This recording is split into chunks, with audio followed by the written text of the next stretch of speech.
Hello प्यारे बच्चों, कैसे हो आप सब। एमएसएस बेस्ट क्लास में आपका स्वागत है। चलिए शुरू करते हैं आज का क्लास।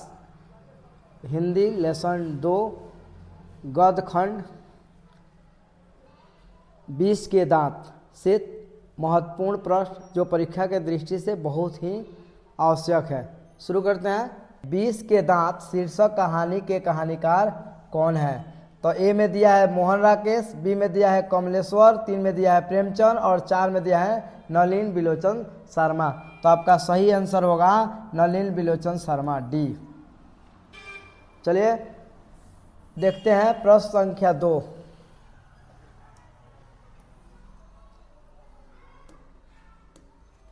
प्रश्न संख्या 2 में है गिरधर लाल कौन है। तो गिरधर लाल किरानी हैं और मदन के पिता हैं।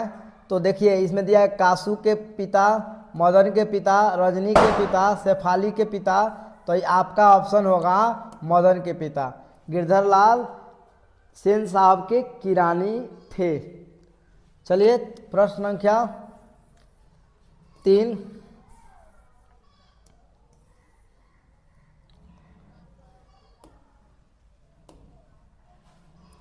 प्रश्न संख्या 3 में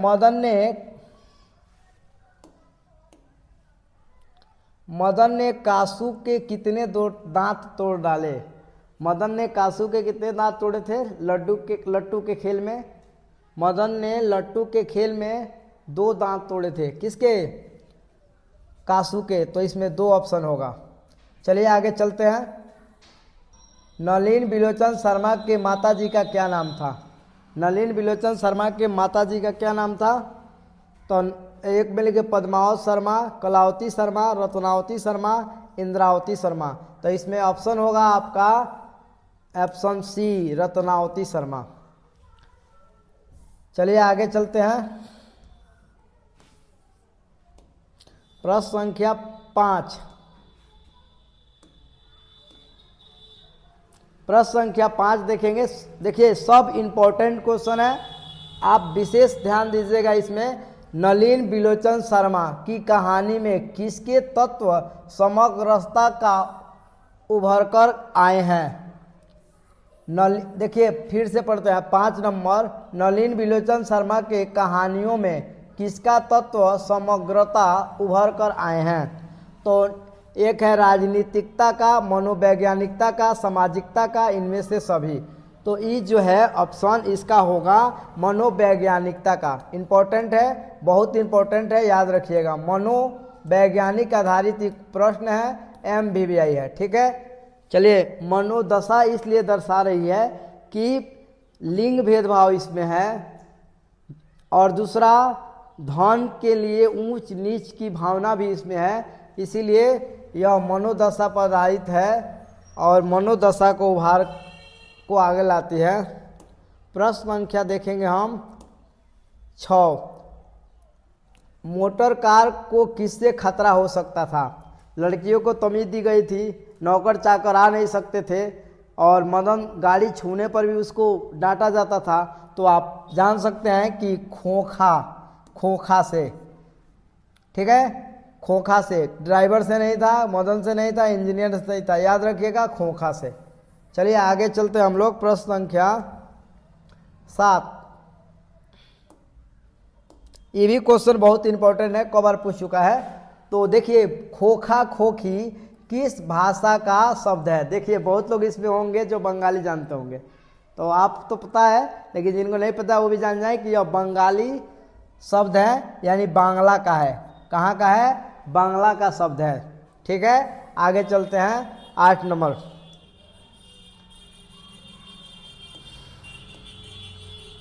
देखिए यह भी प्रश्न बहुत इंपॉर्टेंट है, इस सीजन के अंतर्गत यह बहुत प्रश्न इंपॉर्टेंट है, यहाँ ध्यान दीजिएगा। ऐसे ही लड़के आगे चलकर चोर, गुंडे, डाकू बनते हैं। यह पंक्ति कहानी के किस पात्र की कही हुई है। आप कहानी पढ़े हैं तो ऑफकोर्स आपको मालूम होगा कि ड्राइवर से जब लड़ रहा था कौन? मदन जब ड्राइवर से लड़ रहा था तब यह घटना हुई थी और उसके बाद में बुलाकर मदन के पिता गिरधर लाल को कौन? सेन साहब डांट लगा रहे थे, कह रहे देखिए ऐसे ही लड़के आगे चलकर चोर गुंडे बनते हैं। समझ रहे हैं ना किस आधार पर है।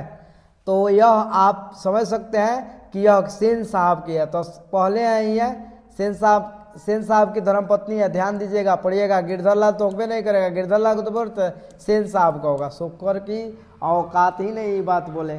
समझ में आ रहा है। चलिए आगे चलते हैं।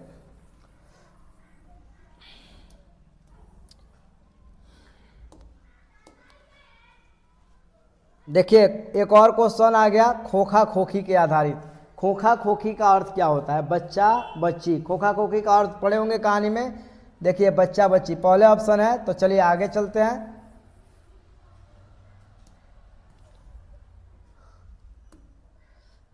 ये भी इंपॉर्टेंट क्वेश्चन है। खोखा का क्या नाम था? खोखा का नाम क्या था?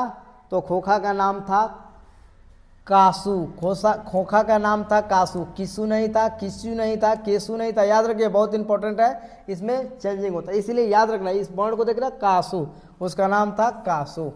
11 नंबर प्रश्न देखते हैं। 20 के दांत कैसी कहानी है?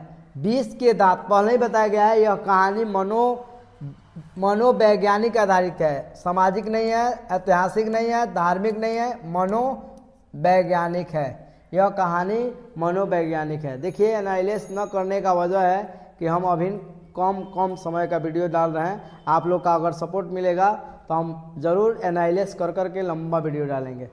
ठीक है, ठीक है।